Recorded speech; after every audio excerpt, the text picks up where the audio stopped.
Hello and welcome to Project Noon. I'm joined today by Professor Ilyse Morgenstein. Ilyse is Associate Professor of Religion and Director of the Humanities Center at the University of Vermont. She's a scholar of religion, race and racialization, and history. Today, the focus of our discussion is this book of hers, Indian Muslim Minorities in the 1857 Rebellion, Religion, Rebels, and Jihad. Now we'll look at what all these terms mean, and we'll unpack some of the key themes from this book. All right. Firstly, Ilyse, thank you for your generous time and for agreeing to do this. Thank you for having me and for talking about my book, which seems surreal. When you write a book, it seems surreal that anyone actually reads. So it's an honor. No, it's quite a fascinating book. But of course, before we get to such a specific and niche topic, the 1857 rebellion, out of all the events in history, before we get to that, there are some more fundamental questions one can ask. Why should we be bothered by religion in the first place? Why is it important to study religion? And secondly, while we're studying religion, why is South Asia important, or India of all places? Right. Yeah. Two really important questions. And as an American scholar who is not of South Asian descent, I get this a lot of like, what business do you, like small Jewish girl from the New York City tri-state area, have studying South Asian history, let alone like the relationship between Hindus, Muslims, and empire? So I think for me personally, it's interesting, right? Like it's just an interesting thing. And I can talk about why I have a personal, or I feel personally connected to some of these narratives. But more importantly, I think the reason we all should be thinking about religion is that we see this simultaneous thrust in modernity. So we see this thrust towards secularization and towards really trying to strip religion from public spaces.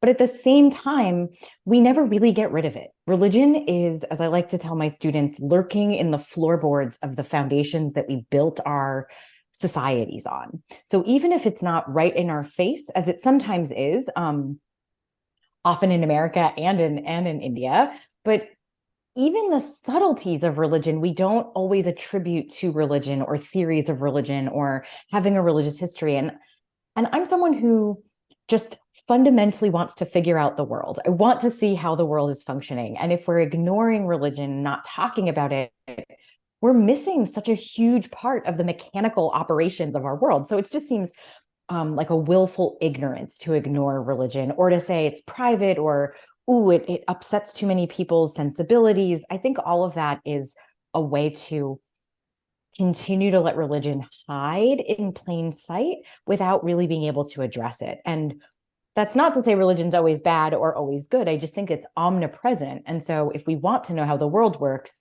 we really need to be asking questions about, how is religion here? When is religion here? Where does it fall out? Why are people using it or evoking it? Why do we see contradictions within and between religious understanding, practice, belief, the way we operate with it as a political system? Why does it show up in our law? Like, we could ask 1,000 questions about it. And since we can't ask 1,000 questions about it, my general philosophy is, well, why aren't we? We should do that.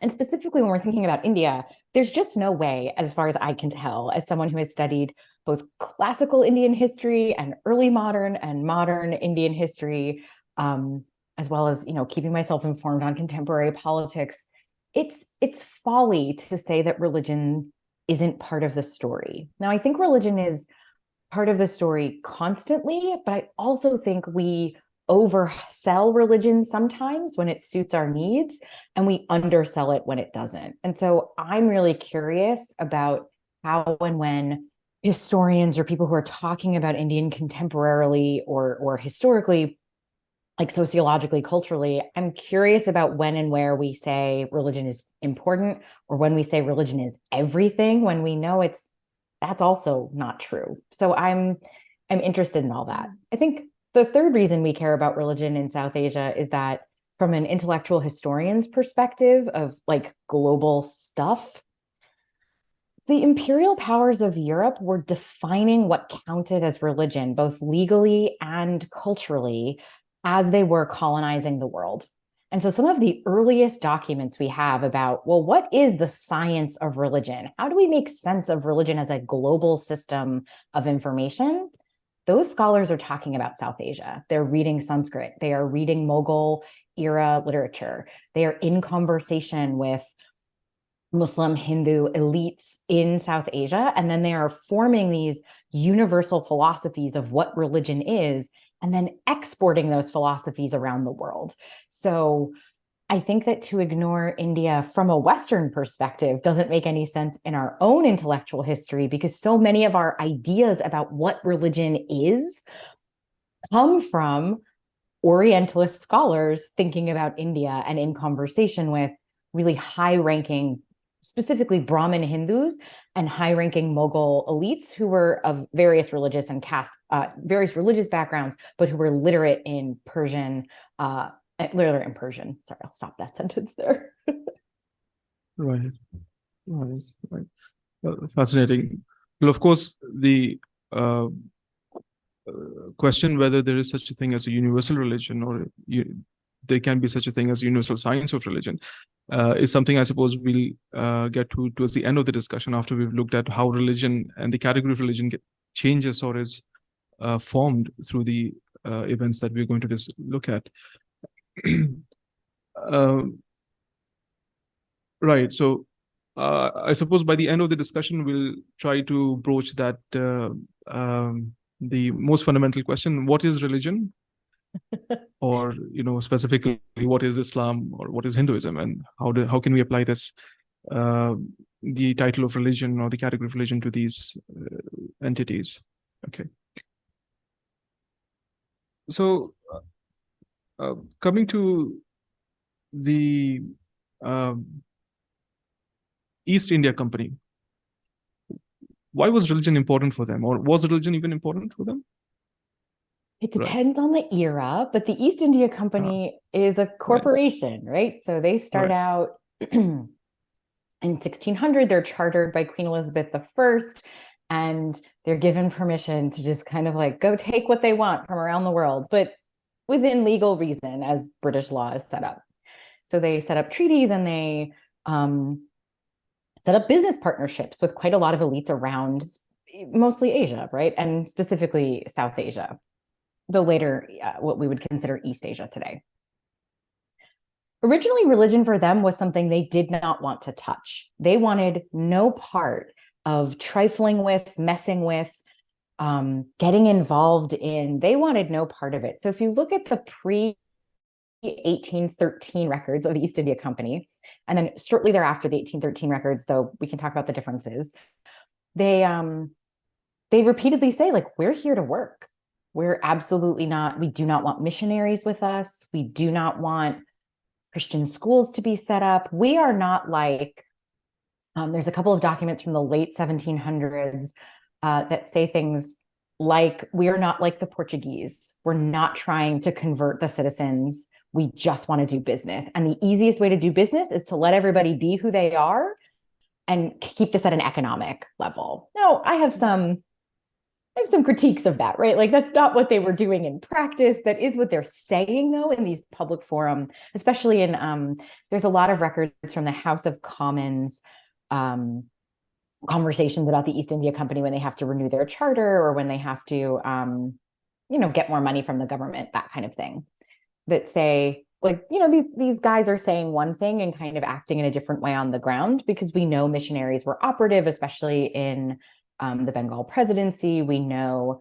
what was happening. We also can't really divorce the insistence that British and English cultures were inherently superior to Indic cultures. That's not divorced from religion, right? Because that almost always got boiled down to, these folks worship the wrong god. So the cultures that come from those areas can't be correct. So I don't want to divorce the racism that's inherent in these things. But originally, the company really did not want to mess with religion. They wanted no part of it. And it's only after the 1813 Charter Act that the rules of admission to South Asia, like essentially like what we would call visas today, change to allow some missionaries under some circumstances And when you read these, the debates they were having about the Charter Act in the Parliament in England, you see these high-ranking East India Company officials be like, I don't know what you're doing. We should not mess with religious sensibility. If we send all these missionaries, we are going to upset Muslims and Hindus. This is not good for business. And ultimately, the East India Company is a business. But as the British government becomes more involved in it, you see the rise of Christian and then civilizing missions. And I'm using that language on purpose. Right. So 1813 is the point of change that we're seeing here. From that point of view, is 1857 a date that we should be focused on, or is it a broad range of a period that's really going on here? So, I mean, that's not fair. Let me restate that. My editor titled my book in a way that it would be Googleable. Right. So, like, I care that the 1857 rebellion is this big inflection point in history to make it, sound political sciencey. As a historian, I think that any one point, it's sort of like a scatter plot, like I think mathematically sometimes it's sort of like a scatter plot. Like one point only tells us so much, but we want to zoom out and look at the trend of where we see all of the data pointing.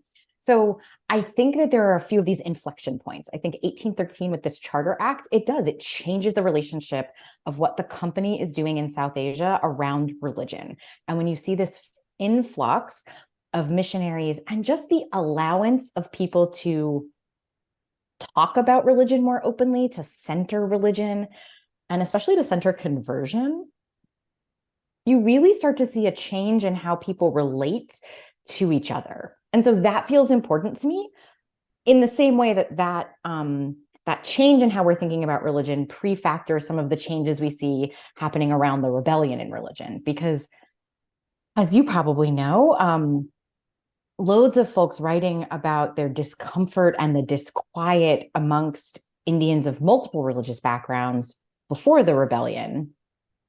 One of the things that people are mad about is how missionaries are aggressively targeting children and how laws and policies, some of them city-based, some of them regionally, and not any of them like what we would consider nationally just yet, because that's not the control Britain had over South Asia at that time. But we see these laws and policies being enacted that are really targeting Muslims and Hindus in specific around the incorrectness of their religion. So you're seeing diatribes come out in newspapers around like how orphanages should automatically convert all the children that are taken in under their care to Christianity, and that would make them better people inherently. So you see a lot of insult happening, that adults are being told that the way they live their lives is inferior. They're being told the way they raise their children is inappropriate. They're being told that they're not compatible with the British crown in these ways. And that's before the rebellion. At the rebellion moment in 1857, you start to see that rhetoric amp up. So do I think it's the one and only moment? I don't. But it's just a moment that as a historian, we can like hang our hat on and explain the before and the after. But like any good scatter plot, we could find a different data point. It's just an easy one to say, let's point at this and let's explore what this did. Right. So essentially, the racialization under the category of religion was amplified by at this moment, you could say, right? Yeah. Right. I think that's right. Right. So can we, flesh out in more detail what are the changes that are actually occurring in the category of religion pre 1857 and post 1857? Great question. Right. So, and feel free to cut me off if I'm talking too much, because I'm a chatty New Yorker and we are unhinged sometimes. Right. Of course. So the racialization of religion refers to a process through which groups of people are categorized as one cogent whole and are tied to traits that are thought to be inherent, prognostic, and characteristic, where you can't get rid of them even if you try. This inherent piece is really important because it means that there is no amount of renouncing your religion, there's no amount of converting out that actually makes you a more reliable person or a more reliable subject. So that distrust kind of stays with you, that somehow genetically your religion is predictive of something. Now, I don't subscribe to these racialized logics. I'm just trying to explain how they are.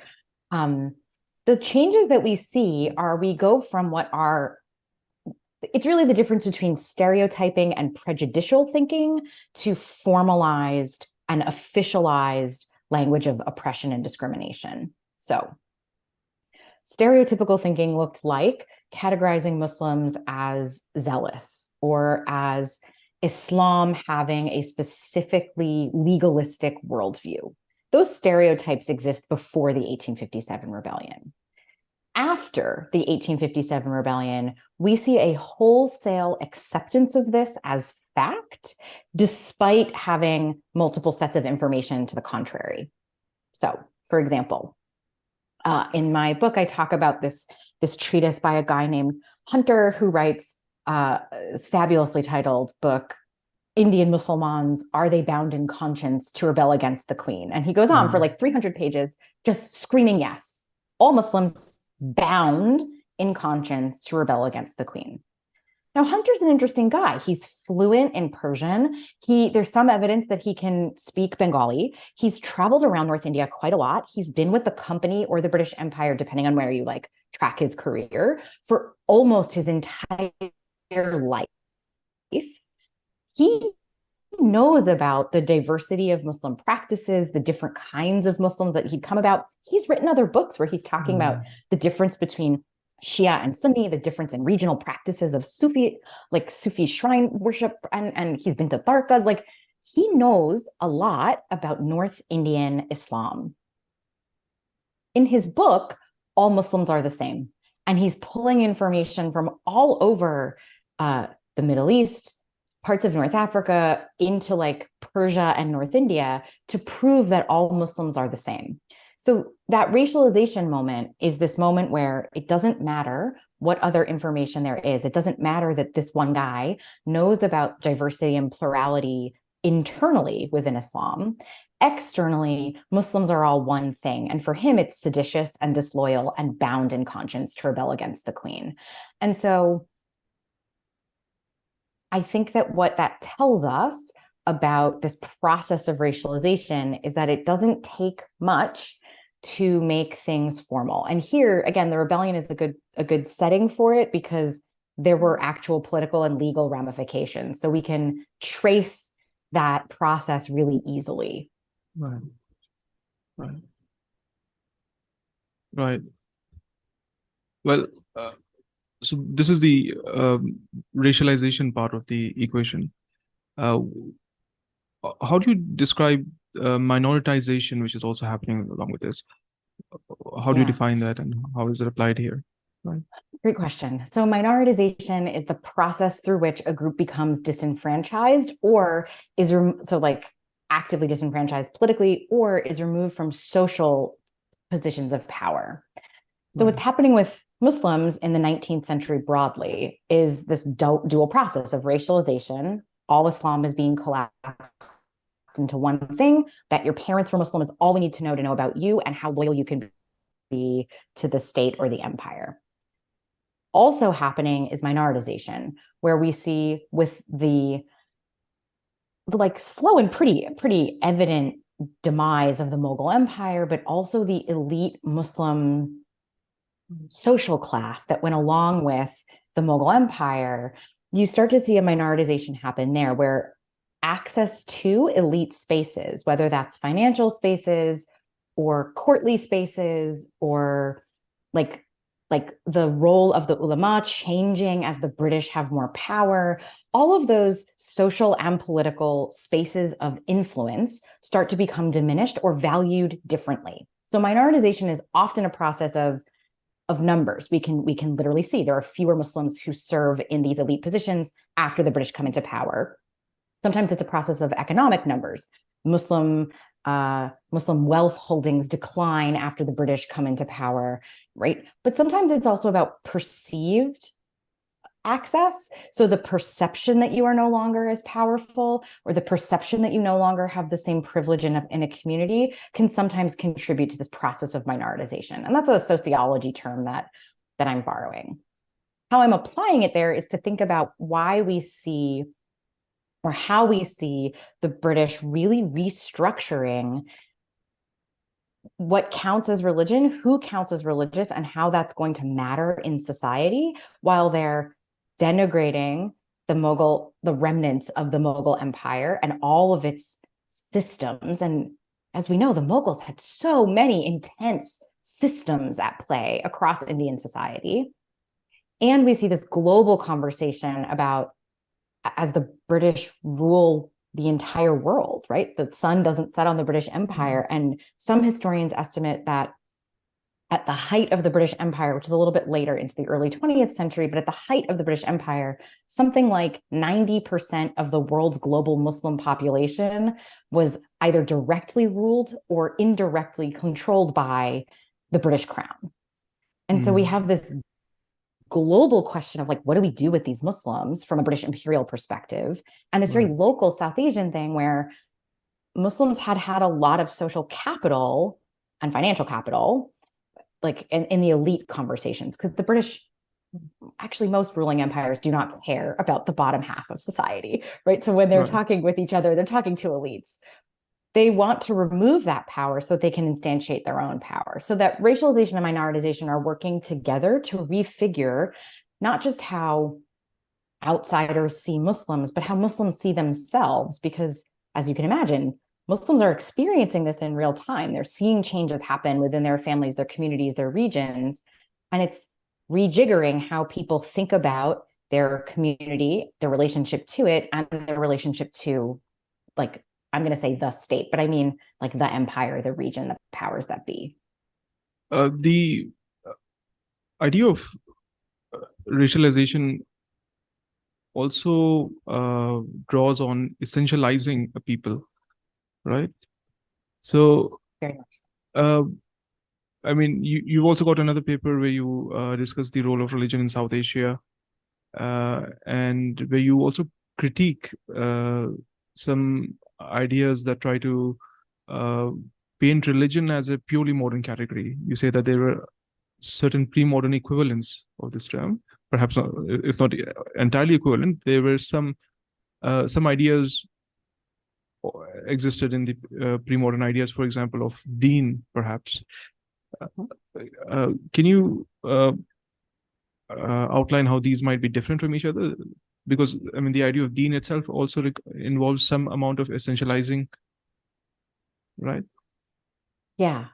I mean, I as an academic, I struggle with this question of categorization and essentializing, because we know that to categorize anything is to make a decision about it that has a politic to it. And so we're always essentializing somehow, right? Like I can't capture everything's incredible diversity or the outliers of every situation and then also put a label on it. So I struggle, or forgive me as I stumble through the answer to your very smart question.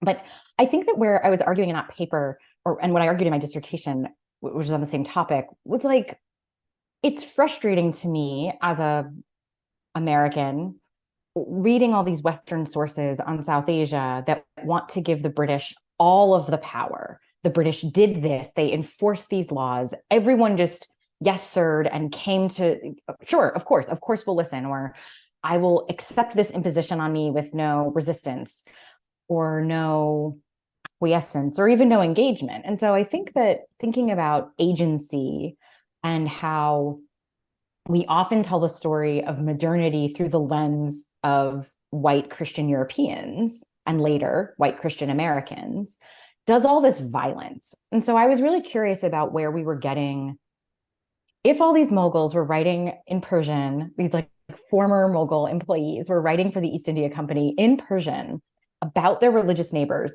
where were the British really getting their ideas from? Were they just plucking the ideas straight from like a European setting and imposing them on South Asia, or was there something more to the story?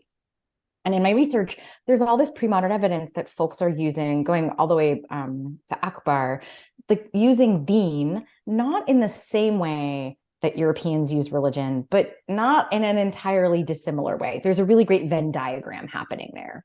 And I was trying to prove, or I was trying to explore the question of whether or not the Brits who show up with their elites, and then they're talking with Mughal elites, incredibly well-educated Munshi types, are sharing information. And together, again, asymmetrically, this is not equal power stakes. No one has the same seat at the table, but they're still sharing information about who these groups are, what their characteristics are, and who they should be in society. And so I think I was really keen on, and I'm still really keen on, talking about where Indic traditions have their own definitions of self and how those come to interact with, play with, or go against the modern European definitions. Well, I mean, this is leading to the final question, which I'm trying to save for last. So before we actually get to that question of how should we think about religion better, let's come back to the 1857 rebellion, and just to see how, for example, in the East India Company's narrative of religion, how they would portray Hindus and Muslims differently, as of having different intrinsic or inherent natures. And of course, defining Muslims would also mean simultaneously defining the other of Muslims, i.e. the Hindus, right? Yeah. And so how Definitely. this classification played a role in all this. Yeah. So as the rebellion kicks off, the British are terrified, right? Like there's no evidence that the rebellion might have gone the other way necessarily. And it's complicated to talk about British military practices because, as you know, the sepoys were largely made up of Indians, right? Like these are Indian armies that are hired by the East India Company and might be loyalists or might be royalists, but this is not like an all white British army versus an all like brown Hindu Muslim Sikh army. This is more complicated than that. So I want to make sure that I say that out loud, because sometimes Westerners can't imagine that. But I think that what's happening in the rebellion is that the British are really convinced that Muslims stirred this all up themselves, because unlike Hindus, and this is where I put my sarcastic voice on, this is the British conceptualization, unlike Hindus, Muslims are violent. They are prone to rebellion. They cannot follow orders that don't come directly from the Quran or from a Muslim king who's acting on behalf of the Quran. And they are inherently jihadi. So all Muslims are inspired to jihad and they are mandated to jihad. And they're also pretty brutal. So their Hindu neighbors, who are effeminate, suggestible, passive, well, if the Muslims yell loudly enough, then of course they'll rile up, they'll stir up. Well, the phrase that comes up a lot in these documents is the Muslims have stirred up the sentiment of their Hindu neighbors. And so the idea from the British perspective was that Hindus were sort of this amorphous, lacking a backbone group of people who could be inspired to good or evil. And since Muslims were overly zealous, overly rebellious, and jihadi, they were just being inspired by the wrong sort. And so what we needed was to blame Muslims for rebellion, treat them differently in the wake of rebellion, and control what Hindus had access to so that their passions wouldn't be stirred up again in the wrong direction. And it's where we see policies right after the fall of Delhi, where Hindus were immediately welcomed back into the city. So like immediately after, like 1858, but Muslims are not welcomed back until the very end of 1859, sometimes even into 1860. legally. So we see this immediate segregation of who's responsible for the rebellion and who just kind of got swept up in the madness of it all. Now, historically, we don't have evidence for that, right? Like, we know that there were Hindu leaders of some of the skirmishes, as well as Muslim leaders and Sikh leaders, and we know that. But in the narrative from the British side of it, it was Muslims are uniquely culpable. They're uniquely culpable because they're racially distinct from Hindus, and Hindus are racially inclined to kind of get swept up in the feeling of it. So we shouldn't blame them as much. We should try to control them, but we really need to limit and control and punish Muslim actors so that it never happens again. Right. And of course, they also saw that themselves, or European colonizers, as being religiously neutral while they colonized, exactly right? Where, I mean, emotional and religious and zealous people, of whom, of course, Muslims were more religious and more zealous, right? That's right. Well, like whiteness, Europeanness, and Christianity all are the standard against which everything else is being measured in this equation. And that's inherently a racist proposition. There's also the related question of how they perceived loyalty. And Muslims were, of course, seen as, again, inherently prone to rebellion or being disloyal to the crown. So here, this is where it comes back to things that didn't just crop up in modernity. So we see these conceptualizations of who Muslims are loyal to, and Muslims being legalistic, tied to text, bound by law. Right. We see this as early as really the 1400s and into the 1500s. And we see a lot of conversations, strangely, or might sound strange to some of us, around how Muslims and Jews are actually the same in that way. So there's this twinning of anti-Semitism and Islamophobia around the same kinds of issues, these tribalistic religions that are passed down hereditarily, that are too focused on law. These guys can't be trusted because they already have their own law. So at best, they have a dual allegiance, at best. But at worst, and, you know, wink, wink, nudge, nudge, what we really think is these Muslims couldn't possibly listen to a king or queen because they are already tied up and just hamstrung by this religious law. And we don't see it in the same way we see these moral panics today about like Sharia, where like Sharia shows up in the news and everyone kind of panics about it. We don't see that as much, but we do see the antecedents for that. We see this like cherry picking lines out of the Quran and saying, see, all Muslims have to do it because their holy text says it. Or we see misattributions of things that the Prophet Muhammad might have said. And we see Europeans really panicking that means all Muslims believe this in all times and places. And you couldn't possibly find a Muslim who would act differently from what this half a sentence said. And so that sense of disloyalty becomes really part and parcel of how the British Empire sees anti-colonial movements. They see anti-colonial movements not as a reflection of themselves, not as like, maybe if we stopped killing and plundering and stealing, people would not be so prone to rebellion. They see it as, these Muslims don't know what's good for them. We are neutral, benevolent leaders. We should have all the power, and they're being rebellious and cantankerous because that is inherently who they are and who their religion tells them to be. Well, of course, there's also Sir Syed Ahmed Khan, who fits into this equation. And you argue that his response only goes on to further the British or the imperial narrative of these things, right? I do. Yeah, sadly. I think that when we're talking about Sir Syed Ahmed Khan, and you're at Aligarh right now, so my colleagues there who've worked with me for years will probably be grumpy with me still all these years later.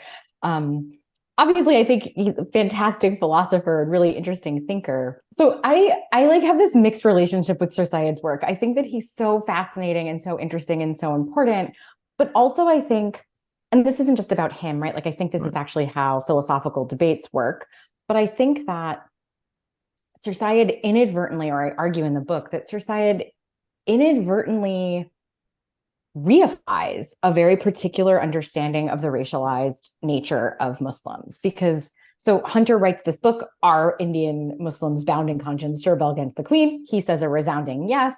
And Sir Syed Ahmed Khan does this, truly one of my favorite pieces that he's ever written. He just does this rejoinder, and it's literally called The Rejoinder of Hunter's Are They Bound in Conscience to Rebel Against the Queen? And he just goes point by point, and it's incredible. Like, you can picture it as a YouTube series, you know, you can picture him being like, here's the point, here's why it's wrong, with these like graphics. I love imagining historical figures in a contemporary moment. It's a very bad hypothetical use of my time, but it's still silly. But what Sir Syed's doing is consenting to the rules of the game. So the way I teach this, when I teach this to my students, is the British love them some tennis. They show up, they build a tennis court, they fill it with all of their stands. The stands are theirs, right? There's a sign out that says, as many signs around the British Empire said, no Indians or dogs. Okay, we've got a racist system. So we're going to build a stadium reflecting those views. They put the guys on the court. They are the referees. They are making all the calls. And they invite someone from the opposing team to play. So Sir Syed his sir is not, it's not a fake sir. He's knighted by the Queen for his role in protecting Britishers during the rebellion. He is not a fan of the rebels. So he is invited to play tennis. And every ball that he hits, he's whacking back. He's scoring points. But it doesn't matter, because the audience is made up of Britishers. The audience is made up of one particular place. And so who he's representing in that and how the points get scored is out of his control. The referee is not on his team. And so in the tennis game, the British have set the rules. They are the fans in the stands. They are the refs. They are the opposing side. They have a backlist of people who can come in and play that game. When Sir Syed finishes hitting the ball, the British don't invite another person to come. He was their plucked, respectable guy. And all the while through this rejoinder, he's, you know, Hunter would say something like, this 10th century text from Mecca says X, Y, and Z about living in Dar al-Islam. And so surely the British Empire does not count as the realm of peace, and therefore all Muslims will have to rebel. And Sir Syed does that great intellectual thing where he's like, that doesn't make any sense. And also this doesn't apply to India. And here's why that was historically limited. So he whacks that ball back. Did anyone listen though? He's playing on the terms that Hunter set. He didn't say, this is a silly argument and I won't engage in it. Let's talk about something else. He said, no, I'm going to take seriously what you had to say, even though, again, with someone with historical hindsight, I can look at that and say, Hunter's really grasping at straws. He's making wild arguments here. They're straw men. So when you engage in that kind of argument, you're kind of giving it, I guess what like my young Gen Z students would say, is like, you're giving it airtime. You're giving it too much credit. You're liking the comment, right? You're boosting it in the algorithm. And so you're giving it more space than it should have. And I don't think that means that what Sir Syed is doing is wrong. I think Sir Syed is using the agency and the power he has in the moment to reflect and represent the critique that he is want to do and that he has the power and the authority to do. But ultimately, I don't know if it's successful, because you can't, there is, in my experience anyway, there's no historically successful argument against groups of people who want to fundamentally dehumanize you and who do not take at face value your role in a community, right? Like, if the premise is, are all Muslims bad? There's no amount of arguing that's going to change that system, that systemic argument. There's other actions you can take maybe, but yeah, I think Sir Syed inadvertently reifies that racialization process by presenting Muslims as not disloyal, but loyal. You're still saying all Muslims are. And so I don't blame him for it, but he's stuck in that game. Right. And I think somewhere you mentioned that Sir Syed was also aware of this, perhaps at some level, because he refers to himself as a minority Yes. saying that, perhaps my, voice won't be heard as much as, hunters, Yeah. right? I think he gets the game, and Mm, I really do. I applaud him for playing. I think that when you're looking at people living in oppressive or repressive regimes, whatever agency you can use at your disposal to try to better the situation, I have nothing but gratitude for that kind of labor. But I think knowing what the limits are right. important. And I think as a historian, being able to say, because I think when we line things up, it's like Hunter said this, Syed said that. And so this is a debate. It's equal footing. And you're like, this is Mm, not equal footing. This is a radically imbalanced conversation. I appreciate that we're having it, but let's not pretend like these are two equals who can hash something out. right.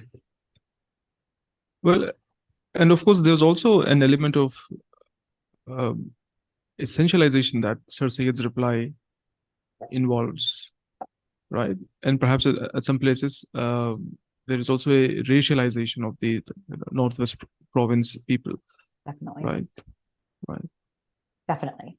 He also, right, like he's this, we know him as this modernist, and he Mm, has an understanding of what he wants Muslims to be or the Muslim community to be. And so he's none of us are without our biases or our politics. And so as he's writing, he's really dismissive of what the British call Wahhabi and what would call themselves like Ahmadis, right? Like he's so dismissive. And he has every right, like that. I'm not mad at him for having an opinion about what he wants his Islam to look like or his community to look like. But as historians, it's not like he's being objective there. He's not responding to Hunter's lack of objectivity with some sort of real objectivity. He also has real opinions about what he wants the Muslim community to be and look like. And that's what he's presenting as the counterfactual. And so yeah, I just find those debates interesting, and I find them illustrative of how that racialization process works. Because in right. order to be a good Muslim, as Syed's arguing, then you would have to be all of the things that he's outlining, right? You probably couldn't be super rebellious. And there are plenty of Muslims living at the time who thought, I don't care for the British Empire. I would very much like them to go away. And in his understanding, that might not fit so well. He understands their gripes, certainly, but he doesn't agree with their process. So do they count? I think that's a question worth Right. asking. This begs the question that is there any way we can talk about religion or Islam without essentializing it to some extent, right? I don't know. I Ah, mean, okay. I Right, think so, but I think it right, requires patience and nuance, and right, frankly, the ability to be quiet. Like I right, actually think being able to say, so when I teach religion in an American context to mostly undergraduates, I talk about religion as what people do. It's a big way to think right, about it. And most of my, 20-year-old students are so grumpy that this is how I want them to think about it, because it's not clear. It is not like when they go to a biology class and we tell you that mitochondria is the powerhouse of the cell, right? There's no half a clause that you can check on a multiple choice box question. But religion is what people do really helps me get students to think about nuance so that I can say, a Muslim living in the United States who doesn't have access or doesn't want to go to Jummah prayers on Friday because, like, that's not how our work week is structured. That's not where you live. right, We don't have a mosque in our town, right? That is not right, an invalid Muslim, even if there are Muslims who live in Kuwait who would say, if you're not going to mosque on Fridays, you are absolutely doing the wrong thing and you need to fix your Islam, brother, right? So right, we can right, hold those things together, and not in a scale of good and bad, right and wrong, authentic, um, derivative, but in Islam is diverse and plural, and we need to think about what all people are doing as legitimate and valued iterations of religious practice. That's really hard because it's really hard as a person in a religious tradition. It's really hard to say those people doing a thing that I don't like in the name of my religion have to be legitimate members of my community. That's hard as people, like cognitively, that's a hard sentence. Structurally, that's hard to teach, right? Because when we want to teach people who are maybe outsiders about religions that are not theirs, they want little nuggets to take away. Muslims pray on Friday. Muslims pray 5 times a day. And the second you say that, and you say, wait, but what about Shia? And they're like, oh, I have another thing to remember. Well, who's right? And I think teaching religion and learning about religion is a constant fight against holding on to one fact as the fact instead of trying to say, actually, all of these are right and all of these are legitimate interpretations. And yes, some of them are contradictory. And that is so annoying to humans whose brains are limited, who want to think about, but what is the right answer? And so I think teaching religion is, you can tell I get really giggly about it because I find it very exciting and fun and challenging. I love the challenge of having to hold contradictory things under the same umbrella. But I'm also a weird person. I think most people don't feel that way. So I think if we want to be not essentialist, we have to be patient and we have to be willing to live in the gray area, which is hard to do. It's hard. It's hard to do. And I'm paid to do this work. And I still think it's hard to do. Right. I mean, forgive me for asking this question. Please do. But, right. Let me just put it another way. Instead of asking what is Islam, we might ask what is not Islam then. Right. Yeah. Finish your question. Sorry. Right. I mean, I think that's a more difficult question to answer for me. I mean, just to think about it conceptually, because I remember reading Shahab Ahmed's book, and the one of the critiques or one of the I suppose limitations of that kind of thinking is that almost everything can be accommodated under this umbrella, whatever Muslims do. But I mean, I'm not someone to say that it shouldn't be accommodated. I'm just saying conceptually, would we want to categorize all those activities and behaviors under the category of religion, or should we use some other categories, such as, for example, culture or law, or these are some other differentials which Shahab Ahmed looks at, right? Yeah. May he rest. Shahab Ahmed was a professor of mine when I was at Harvard Divinity School, and the book is so heavy. It is like it's 900 pages of just so much. But from what I have critiques of that book, but I also have the real sense that I'm not that interested in separating religion out from the rest of the world that we live in. I think it's too complicated. I think it touches too many pieces of our lives. And as someone who studies Islam but was raised in a Jewish household, I actually think these two religions gives us a lot of examples as to why we can't just say religion is somehow not culture, or like culture is not religion, right? Like there are so many things that are race, ethnicity, culture, and religion all at the same time. And we think about those things as separate, quite frankly, because of the drive of a Christian-oriented secularism, where like somehow we could separate the church from the state. That assumes a certain neutrality that communities like Muslims and Jews have never been afforded in a lot of the places in which they live. That neutral, like we are the standard against which the rest of the community is weighed.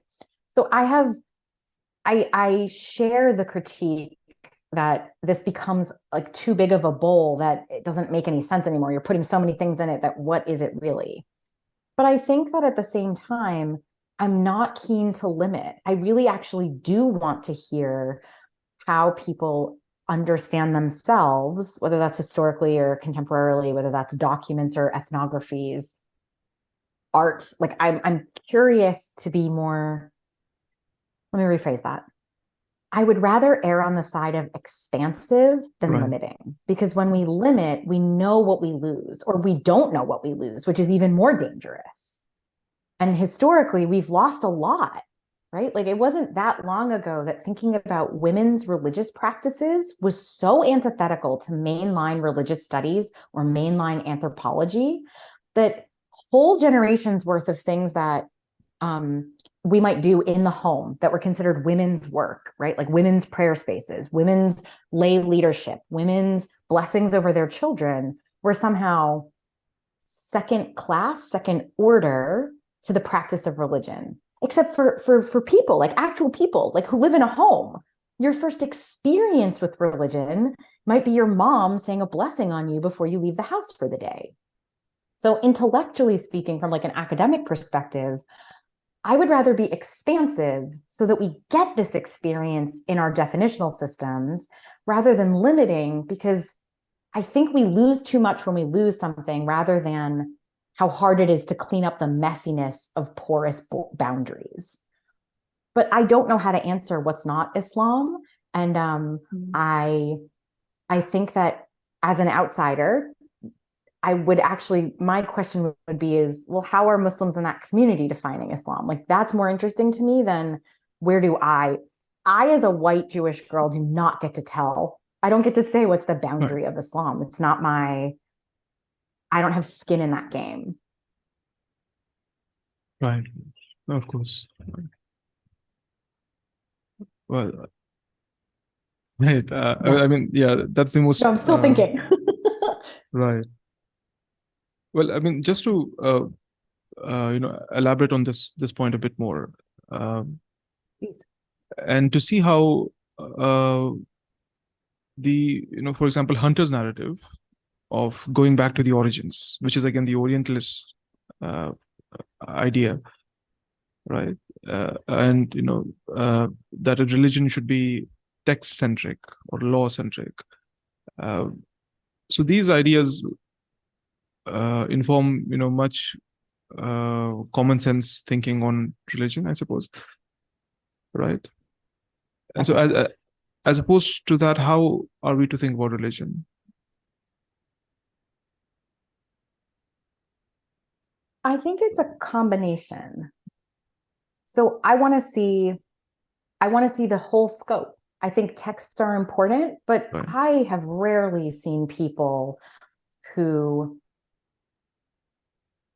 live their life by a text in a one-to-one way, because a book on its own can't do anything. A book is not animate. It needs a reader whose very process of reading is already changing the meaning of the text, right? Like how you interpret, and that doesn't, you can be singular or you can be communal, but how you interpret what we mean by whatever the line is, whatever the verse is, whatever the chapter is already changing the meaning of the text. And so I think centering people in the equation, like what are people doing with the Quran, is far more interesting to me than like, what does the Quran translate to, or what does the Quran say? Because, and like maybe this is too much of like language theory, but I think that following those kinds of thinkers, people are always the medium through which we get the meaning of the text. And so I want to know, when did it change? When do we start seeing people in a widespread way like carry their little pocket Bibles? Because that's new. That's an innovation historically. When do we start to see people really questioning, well, what does the Quran say about that? As opposed to filtering their speech pattern so that like loads of Muslims would have certain verses memorized, or some really special, like the Quran would have the whole thing memorized. But that was not everybody, right? Like those were positions of honor. And in certain communities, there'd be more, in certain communities less. But thinking about why this not that the text has always been central in Muslim communities, but thinking about the text as the only thing, that's a historical innovation. So that's a more interesting set of questions to me. And I think thinking about practice, what do people do with that stuff, is more, to me, a more effective way to ask the question, because that's the only way we can actually get at how the text is being used in that particular moment. So even if we want to focus on text, I still think we need to focus on people, because they're the readers and the interpreters of the text. Right. Well, I mean, this just reminds me of a saying attributed to Prophet Ali, Hazrat Ali, Prophet's companion, which Omid Safi, of course, repeatedly invokes. The Quran All the doesn't speak time. for itself, right? Right, Yeah. right, Omid is such a dear. I had a feeling that's where we were going, and I was right, almost nervous that you were like seeing Omid's influence on me. right. But yeah, Right. Well, actually, it was Omid yeah, it Safi does it. who suggested that I get in touch with you and speak to you about this book. Right, right, That doesn't surprise me. right, Omid John was my very first professor at college, and he was like, it was his first or second year as a professor. Like he right. just finished Mhm. graduate school, so we have known each other for almost 20 years. No, more than 20 years. So it's Right, always embarrassing when I not embarrassing. It is amazing to be like in his silsila, right? Like it is mhm. amazing to Right, be in his orbit. But I always find it I'm blushing a little because right, Mhm. it's too much to be affiliated with him in public. Right. He's too Indeed, good. indeed. Yeah, right. Well, uh, I mean, just to round off this question, I suppose, while we're discussing is Islam, what is Islam or what is religion? Uh, how would you tackle the question, is Hinduism a religion? Right, Oh, yeah, just ending on a big one. right, I mean, my answer is yes, because Hindus in the last 200 years have argued that it is, right? And at least in right, the last 200 years. And certainly we could go back probably 400 and start to see people writing about that. So I am not going to say no. I am in the camp that like Hinduism as an ism is part of the collective invention between Brahmin elites and Orientalists and the like politics of the world religions paradigm that comes up in the 19th century and into the 20th century. And so I think two things can be true, right? Like I think we can get a system that is developed out of really like prioritizing Brahmanical reads of Sanskritic literature and those conversations between Brahmanical elites and Orientalist elites who are doing philosophical work. And Hindus have every right to call themselves as part of one religion. And there's actually loads of historical evidence that we see, like similar text practices, similar ritualistic practices, similar belief nodes that I think we shouldn't ignore. Like, I am not in the camp of like white people invented Hinduism and therefore it's not real. Like, that is an extremist position that I hear in the academy a lot, right, actually, right, um, in a disappointing way.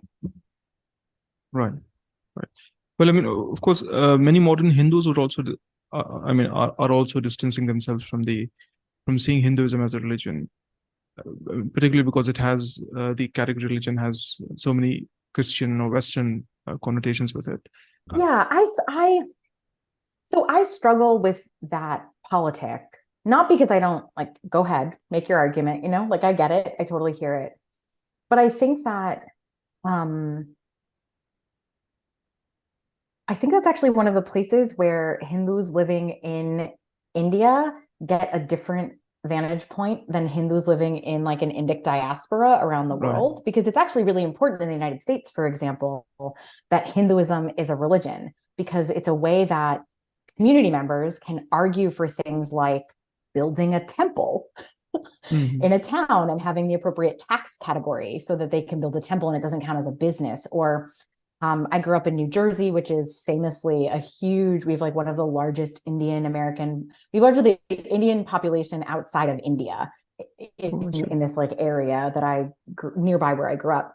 Right, And like having Hinduism be a legitimate religion that counts as a religion is a way for parents to argue for things like getting days off for school holidays so that they can celebrate various festivals, or like Diwali can go on the school calendar, Mhm. which Right, again is a moment of what it's like to live as a minority as opposed to what it's like to live in a majoritarian space, where you can probably better appreciate that Hinduism is a culture, philosophy, way of life, overarching way of organizing society that is and is not religious in a place like India, as opposed to in a place like New Jersey, where you are a minority within a minority, right? Like you're a religious minority or a racial minority. You might be a linguistic minority, depending on what your family, how your family language pattern works.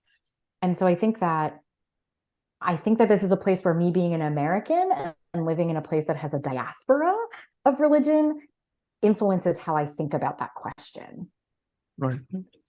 Right. And I mean, I would say that, even in India itself, perhaps, uh, particularly, I suppose, in the as citizens of the modern nation state, religion uh, is a reified category, and it's a part of your identity. Um,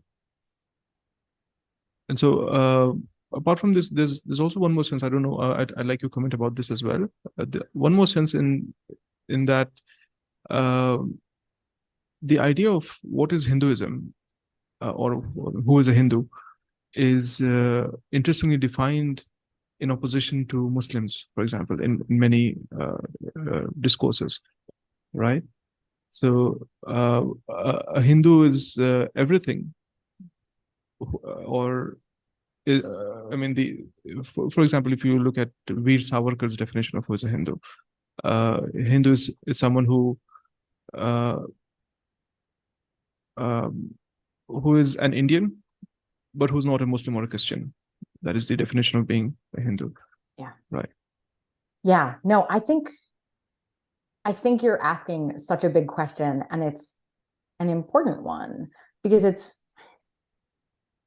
as you can tell, I care a lot about the political valences and the material consequences of these definitions, right? Like, I care how people define themselves. I care what they do in their own community, but that always feels really, it's not that I think it's private. It's that is not my lane of academia, right? Like how you pray at home. All right, that's interesting. I'll let the ethnographers care about that. I'm far more interested in who is utilizing these definitions and when. And I don't just mean within like a modern nation state's legal system. That is often a place that's easy to pull data and evidence from. But I'm curious about, like, rhetorically, what does it mean that being a Hindu could be, just as an oppositional definition, not a Muslim, not a Christian, right? What does it mean to say that one group gets to be porous and nebulous and other groups have to be rigid and defined, whether that's legally or socially? And we see both in modern India. And so, yeah, I don't have anything smarter to say. I think it's a really important question. And I think it's not dissimilar, or where I see it as lining up with majoritarian politics in other places, is that what you see is a neutrality, right? Like, the Hindu becomes the neutral thing, and we know it by its obverse.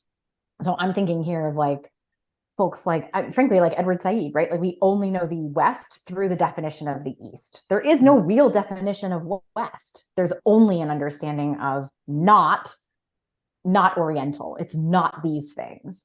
Right. And you see similar work around race politics in the US. Like, we don't know what white Christianity is. We just have a sense of what it's not. And when you look at legal histories, and I'm thinking here of like Mustafa Bayouni's work and Neda Magbule's work around like the limits of whiteness, where they trace, like, so all these Christians are sort of like, we're Christian, that counts, right? Like, you'll give us a visa, you'll give us citizenship.